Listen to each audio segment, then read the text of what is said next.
Hong Kong protesters moved to luxury shopping district.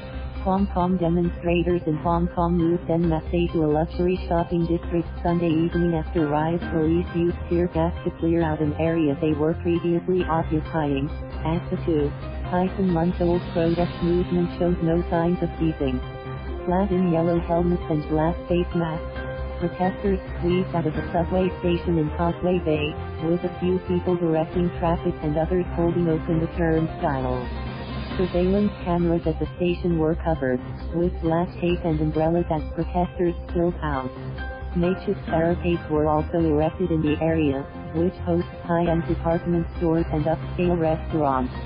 The protesters made their move after police fired tear gas, a regular occurrence at the demonstrations in another district on Hong Kong Island. Earlier in the day, another police station became the target of protesters' ire as rallies into different parts of the city converged into one.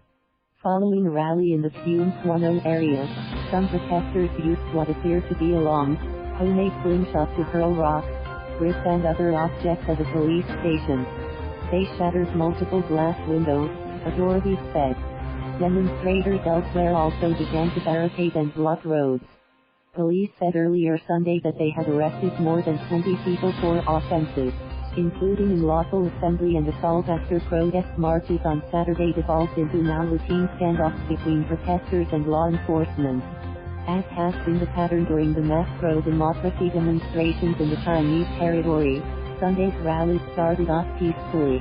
At Wynn Park on Hong Kong Island, a flutist and a trumpeter played "Do You Hear the People Sing?" from the musical Les Miserables, which has become a rallying song for protests.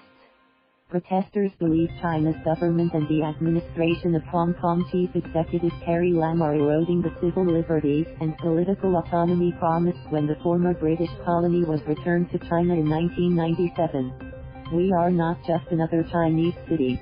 We are Hong Kong," said Cara Lee, 53, an insurance agent who was attending her 13th demonstration. "I feel ashamed because for a long time we didn't do anything," said Lee. "But now we are awake. I have to speak out for the next generation. It's our moral responsibility." On Saturday, a protest march in the territory's northern area of Kowloon erupted in clashes with police after some marchers walked off the government-approved route and into separate areas.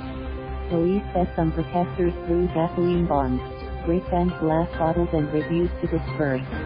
Some blocked streets while others surrounded two different police stations, damaging vehicles parked inside Wynn lots. Residents in Wynn neighborhood banded together with protesters and surrounded a police station, yelling at riot police. Protesters are demanding an independent investigation into complaints of police abuse and the government response to an attack in a train station that injured 44 people. They also want Lam to resign. Activists have called for a citywide general strike on Monday. Hong Kong residents increasingly accuse China's ruling Communist Party of encroaching on their liberties.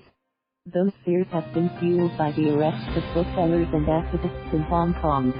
During the rally Saturday, some protesters scaled a flagpole, removed the Chinese flag and plummeted into the iconic Victoria Harbour. /ATM. Thank you for watching. Please subscribe.